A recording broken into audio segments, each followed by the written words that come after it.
नमस्कार, आप देख रहे हैं प्राइम न्यूज। मैं हूं राजेश कुमार। वक्त यूपी प्राइम का है।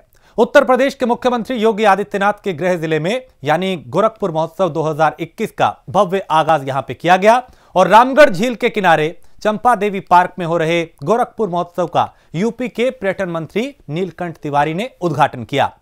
गोरखपुर सांसद रवि किशन की मौजूदगी में महोत्सव का शुभारंभ किया गया। पूरे कार्यक्रम स्थल की निगरानी ड्रोन के जरिए की जा रही है, साथ ही सीसीटीवी भी लगाए गए हैं। 13 जनवरी की शाम को मुख्यमंत्री योगी आदित्यनाथ महोत्सव का समापन करेंगे, तो 12 से 16 जनवरी तक चलने वाले इस कार्यक्रम का आयोजन मिनी जुहू कहे जाने वाले रामगढ़ताल इलाके के चंपा देवी पार्क में हो रहा है। तो कोविड-19 की गाइडलाइंस का पालन करते हुए महोत्सव में लोगों को एंट्री मिल रही है। इससे पहले तक यह महोत्सव गोरखपुर विश्वविद्यालय में आयोजित किया जाता था। आदरणीय नरेंद्र भाई मोदी जी की जब सरकार बनी और 1947 में जब देश स्वतंत्र हुआ था, इस बीच का जो कालखंड था, इस कालखंड के बीच में अपने स्व के भाव को त्यागने के जो भी प्रयास हो सकते थे, कांग्रेस की सरकार ने, कांग्रेस की समर्थित सरकार ने किया अपने स्व के भाव को त्यागने के लिए। भाइयों बहनों, स्वतंत्रता के पूर्व भी 7वीं सदी में जब प्रथम आक्रमण होता है भारत भूमि पर, उस 7वीं सदी के आक्रमण के बाद भी हमारी संस्कृति, हमारी परंपराओं को ध्वस्त और नष्ट करने का प्रयास विदेशी आक्रांताओं ने किया था। लेकिन उस आक्रांताओं के आक्रमण के बाद भी हमारे संत समाज ने, हमारे आध्यात्मिक पुरोधाओं ने, समाज के व्यक्तित्वों ने आगे आकर के अपने संस्कृति और परंपरा को बचाने का काम किया। बच्चों ने ऐसे शूज बनाए, एक बच्चे वाराणसी के आए हैं, कि अगर बॉर्डर के उस पार पाकिस्तान से कोई एंट्री करता है तो शूज के अंदर एक ऐसा सिग्नल है कि इमीडिएटली हमारे सोल्जर को, हमारे सिपाही को पता चल जाएगा कि किसी ने बॉर्डर क्रॉस किया है। ड्रोन कैमरा लोगों ने शुरू किया। जो ड्रोन यहां पर उड़ रहा है, ड्रोन उड़ाओ जरा, ये ड्रोन एक कैमरा उड़ेगा, देखना यहां पे। वहां बच्चों ने स्कूल के बनाया हुआ है और ये सारी चीजें विज्ञान प्रदर्शनी में मिलेगी आपको। कृषि के लिए नगर विधायक जी ने बताया कि कैसे जैविक खेती और कैसे प्रधानमंत्री यशस्वी, हमारे प्रधानमंत्री जी किसानी, कृषि, खेती को और मंत्री जी कैसे बढ़ावा देते हैं। पूज्य महाराज जी जैसे आप लोगों को प्रोत्साहित करना होगा। ये महोत्सव के पीछे बहुत सारे रीजंस होते हैं। तो कृषि कानून को लेकर जहां दिल्ली सीमा पर पिछले 50 दिन से हरियाणा, पंजाब और उत्तर प्रदेश के किसानों का आंदोलन चल रहा है, वहीं दूसरी तरफ कृषि कानून का विरोध उत्तर प्रदेश के कई जनपदों के साथ साथ मुजफ्फरनगर में भी हो रहा है। मुजफ्फरनगर में भी भारतीय किसान यूनियन तोमर संगठन के सैकड़ों कार्यकर्ताओं ने कृषि कानून के विरोध में रेलवे स्टेशन पर कब्जा कर जमकर प्रदर्शन किया। हालांकि रेलवे स्टेशन पर पहले से प्रस्तावित धरना प्रदर्शन को लेकर जिला प्रशासन ने प्रदर्शन को रोकने के लिए व्यापक तैयारी की थी, लेकिन इसके बावजूद भारतीय किसान यूनियन के सैकड़ों समर्थक ट्रैक्टर ट्रॉली और दर्जनों वाहनों के साथ स्टेशन पर आ धमके। इस बीच किसानों ने दिल्ली सहारनपुर रेलवे ट्रैक पर बैठकर ट्रैक को बाधित करने की कोशिश की, लेकिन पुलिस ने हल्का बल प्रयोग करते हुए प्रदर्शनकारियों को वहां से हटा दिया।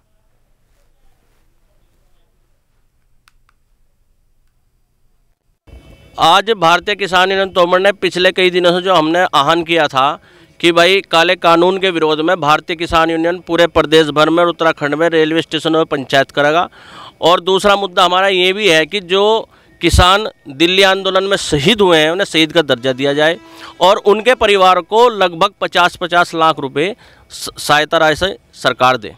किसान के फेवर में सुप्रीम कोर्ट आया, ऐसा है जी, हमें सुप्रीम कोर्ट के जो फेवर में है उसका हम दिल से धन्यवाद करते हैं, लेकिन सुप्रीम कोर्ट की कोई नहीं सुन रहा। सुप्रीम कोर्ट ने आदेश दिए थे कि किसान का गन्ने का जो भुगतान है वो 14 दिन के हिसाब से उनके खाते में दिया जाए।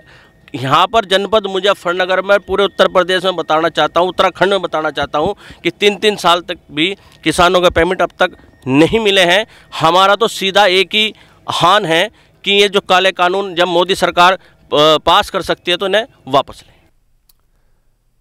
और सोनिया गांधी के संसदीय क्षेत्र रायबरेली में आम आदमी पार्टी के विधायक सोमनाथ भारती पर स्याही फेंकने वाले हिंदू युवा वाहिनी के जिला अध्यक्ष जितेंद्र सिंह को इनाम दिया गया है। यह इनाम किसी और ने नहीं बल्कि कांग्रेस विधायक राकेश सिंह ने दिया और उन्हें फूल माला पहनाकर सम्मानित भी किया।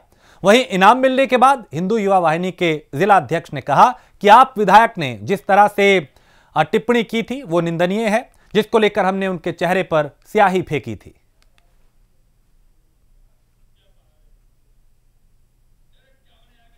तो सोमनाथ भारती पर स्याही फेंकी गई थी और जिस शख्स ने स्याही फेंकी थी उन्हें सम्मानित कर रहे हैं।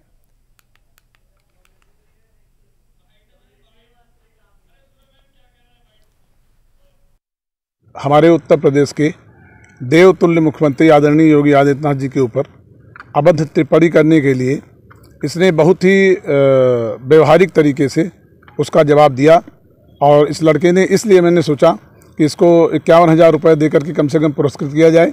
और इसने एक अच्छा कार्य किया कि ऐसे ईमानदार और कर्मठ मुख्यमंत्री जैसे उनके बारे में लोग कहते हैं, करहीं सदा तिनके रखवारी जिम बालक राखें महतारी, पूरे प्रदेश को इस तरह से वो रखते हैं।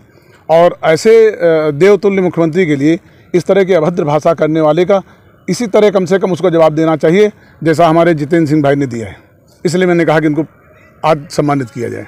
ये आपको आज सम्मानित किया गया है, क्या है पूरा मामला, किस लिए किया गया? माननीय विधायक श्री राकेश प्रताप सिंह जी ने हमें बताया कि आपने जो कल सोमनाथ भारती जी के ऊपर जो स्याही फेंकी है, जो पोती है, उसके प्रोत्साहन में आपको इनाम स्वरूप 51,000 रुपये संगठन के लिए दिया जा रहा है। तो हमने कहा ठीक है, माननीय विधायक जी का बहुत बहुत आभार संगठन के लिए उन्होंने और हमारे सब जनपद के वासियों की तरफ से सब किया, बहुत बहुत आभार। स्याही फेंकने का कैसे मंशा बनाई आपने स्याही फेंकने के लिए? सोमनाथ भारती जो है परम पूज्य महाराज महंत योगी आदित्यनाथ जी के खिलाफ उन्होंने अभद्र भाषा का प्रयोग किया, जिसको लेकर हम लोगों में बहुत ज़्यादा रोष था। हम हिंदू युवा वाहिनी जिला संयोजक होने के नाते महाराज जी हमारे संरक्षक हैं, हम कदापि उनकी इस तरह की टिप्पणी बर्दाश्त नहीं कर पाए। हमने उनके ऊपर स्याही फेंकी, उनका मुंह काला किया। 3 कृषि कानून पर सुप्रीम कोर्ट ने सुनवाई के दौरान अस्थायी रोक लगा दी है, जिस पर किसानों ने अपनी प्रतिक्रिया दी। किसानों का कहना है कि जब तक कानून पर स्थायी तौर पर रोक नहीं लगाई जाती तब तक धरना प्रदर्शन जारी रहेगा। हालांकि किसानों की सीधी सी बात इतनी है कि तीनों जो कृषि कानून है उन्हें वापस लिया जाए, रद्द किया जाए और जब तक ये नहीं होगा आंदोलन जारी रहेगा।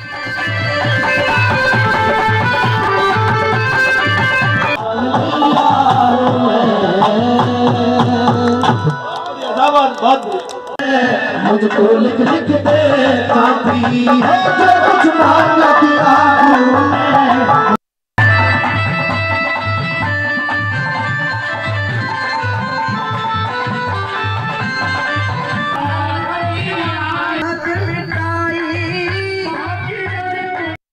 अभी तो कोई फैसला ना है, कमेटी बनाए हुई कह दी है, हमें समाधान चाहिए, समाधान कर दो, चाहे कमेटी कर दे, चाहे सरकार कर दे, चाहे कोर्ट कर दे। जो कमेटी बनाई जा रही है उसको लेकर आप क्या करना चाहिए? कमेटी में आपको नहीं ना, हमें क्या पता है क्या है, कोर्ट ने कराया वो तो। हमें ये चाहिए कि कानूनों को रद्द करके और जो मोदी जी ने 2024 में वादा किया था स्वामीनाथन आयोग का, उसको रिपोर्ट लागू करके जो हमारी उपज का दाम बनता है उस पर गारंटी बना दें कि इससे नीचे नहीं खरीदा जाएगा। बात सुप्रीम कोर्ट के द्वारा इस कानून पर रोक लगा दी गई है, स्थायी लगाए, स्थायी रोक की आप मांग कर रहे हैं? जब तक स्थायी रोक नहीं लगती तब तक आप धरना प्रदर्शन इसी प्रकार से करते रहेंगे। भारतीय जनता पार्टी ने आज के दिन को युवा दिवस के रूप में मनाया। प्रदेश के अलग अलग जिलों में बीजेपी कार्यकर्ताओं ने कार्यक्रम किए, तो वहीं लखनऊ के सहकारिता भवन में उत्तर प्रदेश बीजेपी युवा मोर्चा द्वारा युवा उद्यमी सम्मान समारोह का कार्यक्रम का आयोजन किया गया। इस कार्यक्रम में उत्तर प्रदेश के बीजेपी प्रदेश अध्यक्ष स्वतंत्र देव सिंह मुख्य अतिथि के रूप में शामिल हुए, तो वहीं कानून मंत्री बृजेश पाठक ने विशिष्ट अतिथि के रूप में कार्यक्रम में शिरकत की। स्वतंत्र देव सिंह ने और कानून मंत्री ने स्वामी विवेकानंद की प्रतिमा पर पुष्प अर्पित कर उन्हें नमन किया।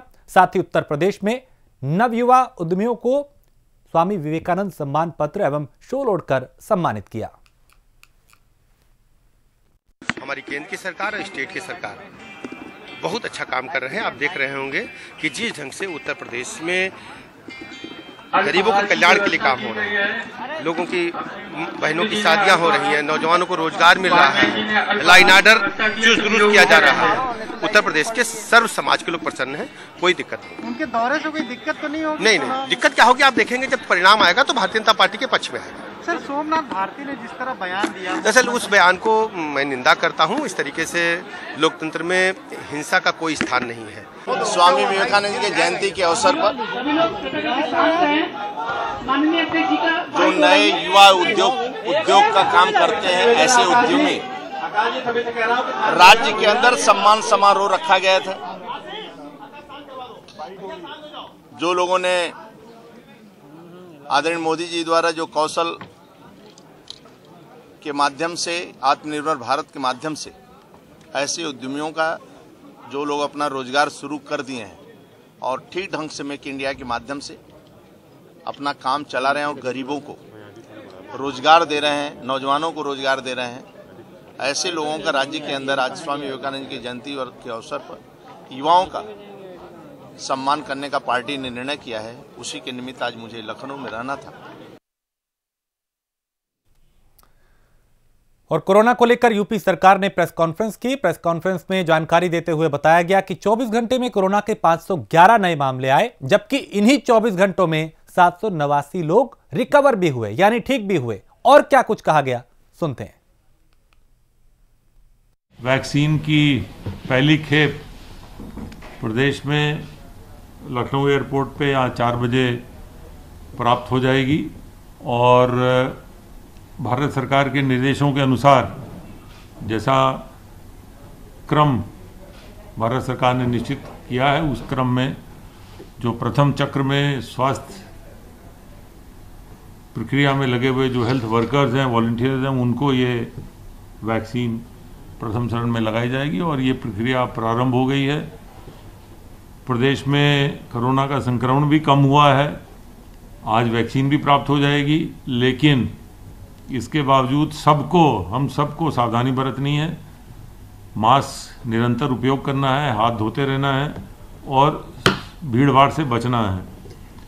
उत्तर प्रदेश में माननीय मुख्यमंत्री जी के निर्देशन में विशेष कार्य योजना पर काम किया गया, जिस कार्य योजना में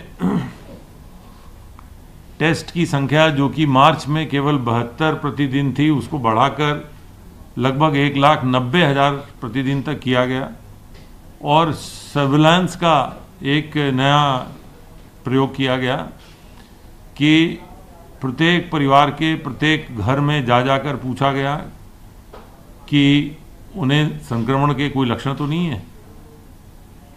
24 करोड़ की जनसंख्या में से अभी तक लगभग 17 करोड़ 72 लाख लोगों को या तो संपर्क किया जा चुका है, उनका हालचाल जाना जा चुका है या उनका टेस्ट हो चुका है।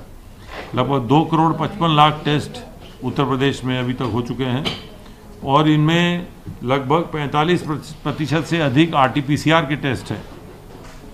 इतनी बड़ी संख्या में सर्वेलांस का उदाहरण न तो देश में और न ही विदेश में कहीं उपलब्ध है कि इतनी बड़ी संख्या में लगभग 18 करोड़ की जनसंख्या को व्यक्तिगत रूप से किसी भी देश की मशीनरी ने जाकर उनसे उनका हालचाल पूछा हो। और इसी जो माननीय मुख्यमंत्री जी की ये कार्य योजना थी, जो उनके निर्देशन में चलाई गई, प्रतिदिन जिसकी उन्होंने समीक्षा की और प्रतिदिन समीक्षा अभी भी हो रही है कि ये प्रक्रिया पूरी तरह से जारी होनी चाहिए जब तक कि हम लोग हर एक पूरे जनसंख्या के एक परिवार, एक व्यक्ति से उसका हालचाल नहीं जान लेते। प्रदेश में संक्रमण कम होने से आर्थिक गतिविधियां सामान्य हुई हैं। प्रदेश सरकार का जो राजस्व है उसमें भी वृद्धि हो रही है, औद्योगिक इकाइयाँ कार्यरत हैं। प्रदेश सरकार द्वारा मिशन रोजगार चलाया जा रहा है। मिशन रोजगार के अंतर्गत प्रदेश में अधिक से अधिक रोजगार के अवसर पैदा करने तथा युवाओं को सरकारी नौकरी, स्वरोजगार और कौशल प्रशिक्षण के माध्यम से रोजगार उपलब्ध कराने का एक अभियान चलाया जा रहा है, जिसमें कि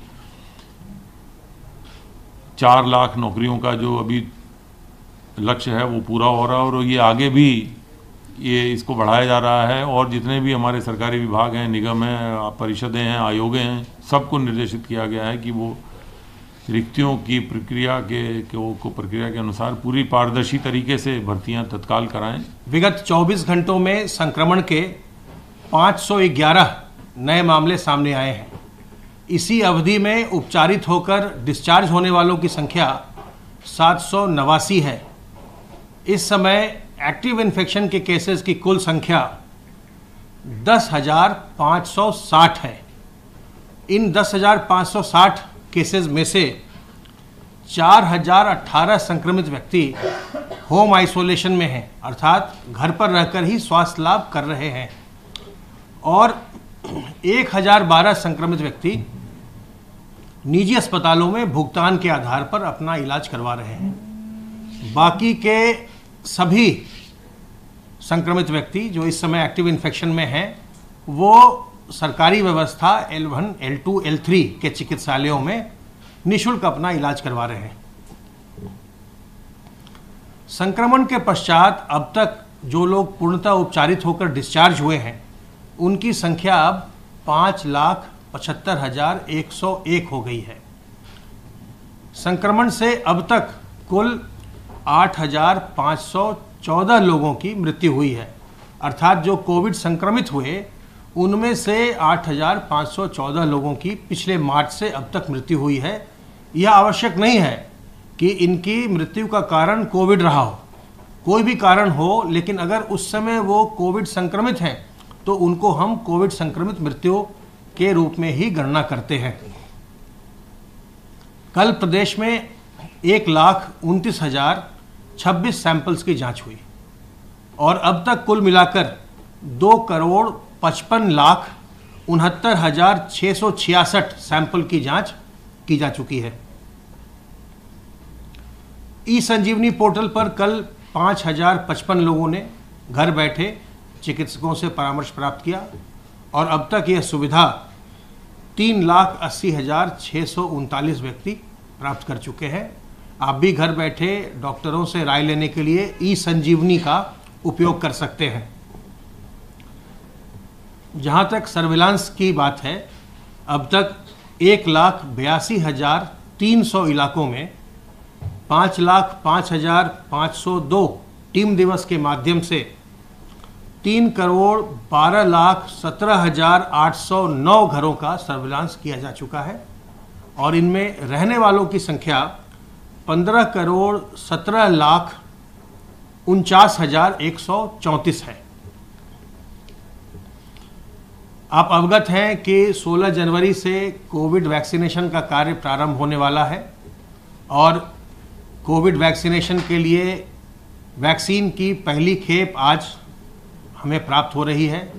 आज लखनऊ हमारी पहली खेप अभी 4 बजे के आसपास आने वाली है। बाकी के भी जो हमारे बड़े स्थान हैं जहां भंडारण किया जाता है। अयोध्या के नया घाट पर भगवा हिंदू क्रांति दल ने तृणमूल कांग्रेस के सांसद कल्याण बनर्जी का तस्वीर जलाकर उनकी विरोध किया और हिंदू संगठनों में टीएमसी सांसद कल्याण बनर्जी के सीता पर दिए गए आपत्तिजनक बयान पर बेहद नाराजगी उन्होंने जाहिर की।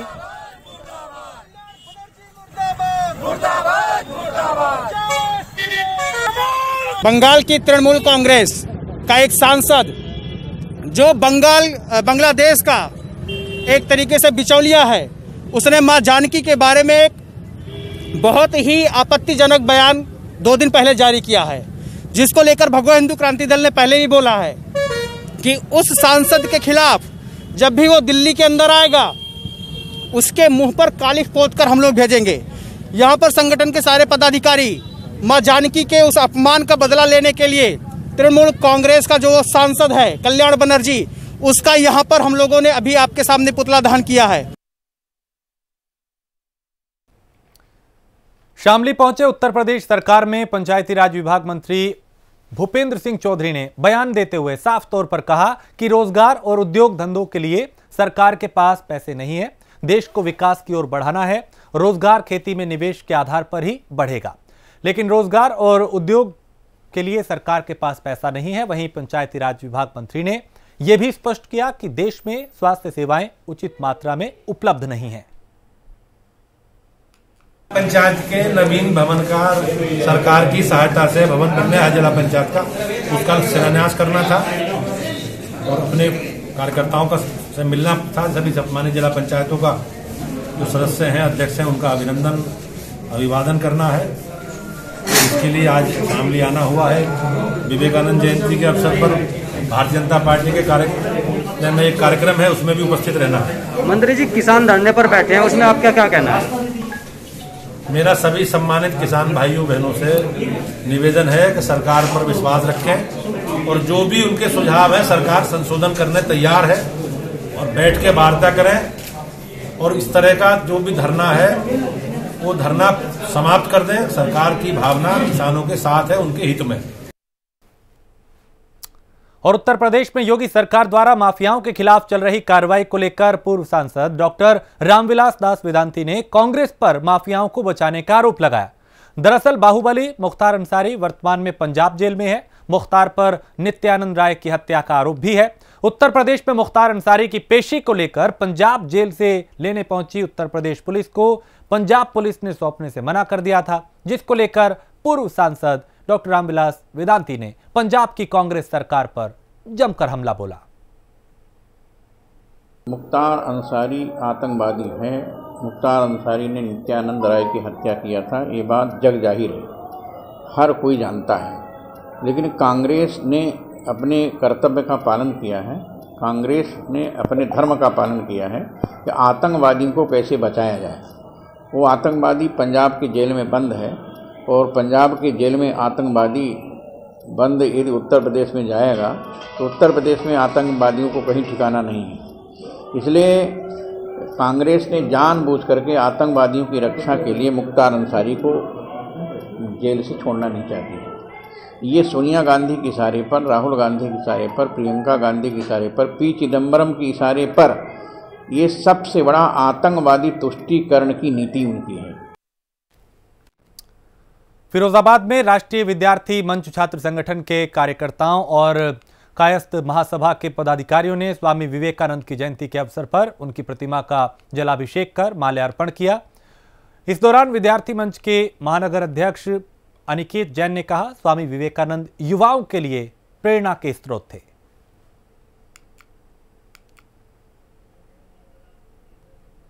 देखिए, अखिल भारतीय कायस्थ महासभा की तरफ से आज हमने अपने महापुरुष स्वामी विवेकानंद, जो कि सिर्फ हमारे समाज के नहीं थे बल्कि समस्त भारत में उन्होंने ज्ञान का एक दीप जलाने का प्रयास किया, जिसकी वजह से भारतवर्ष के अंदर शिक्षा का महत्व जाग पाए। ऐसे महापुरुष को हम सादर नमन करते हैं। अखिल भारतीय कायस्थ महासभा वाकई अपने आप को गौरवान्वित समझती है कि वे हमारे समाज से थे और उन्होंने संपूर्ण भारतवर्ष के अंदर एक शिक्षा की अलग जगाई और लाखों करोड़ों लोग उनका अनुसरण करके भारतवर्ष में शिक्षा की अलग जगा रहे हैं। और उत्तर प्रदेश में अवैध कच्ची शराब पर शिकंजा कसने के भले ही तमाम दावे किए जा रहे हों, लेकिन जमीनी हकीकत यह है कि पुलिस इसको रोकने में नाकाम साबित हो रही है। पूरा मामला चंदौली जनपद के सैयदराजा स्थित ईंट भट्टे का है, जहां खुलेआम अवैध कच्ची शराब की बिक्री हो रही है। सबूत के तौर पे बिक रही शराब का वीडियो भी बनाया गया, लेकिन इस मामले को लेकर पुलिस पूरी तरीके से पल्ला झाड़ती नजर आई और इसे लेकर आबकारी विभाग के डीओ का कहना है कि दोषी पाए जाने पर ईंट भट्टे का लाइसेंस रद्द किया जाएगा। अब सैयद राजा थाने की तो मैं एक दिन ग्रुप में देखा था, जो है वो मैसेज था, मैंने तुरंत इंस्पेक्टर को पास ऑन किया जो है। तो आजकल में एक दो दिन में चूंकि व्यवस्थापन की प्रक्रिया शुरू हो गई, तो एक दो दिन में जो है हमारा 13 तारीख को डाटा लॉक हो जाएगा। उसके बाद वहाँ पे दबिश कराई जाएगी। पहले भी दबिश होती रही है, जो जहाँ जहाँ सूचना मिलती रही है जो है। लेकिन सर ग्रामीणों का वहाँ पे कहना है कि आबकारी विभाग की टीम नहीं, आप ग्रामीणों को लगता होगा कि वो पकड़ करके जेल नहीं ले गए, तो इसलिए उनको लगता कोई कार्रवाई।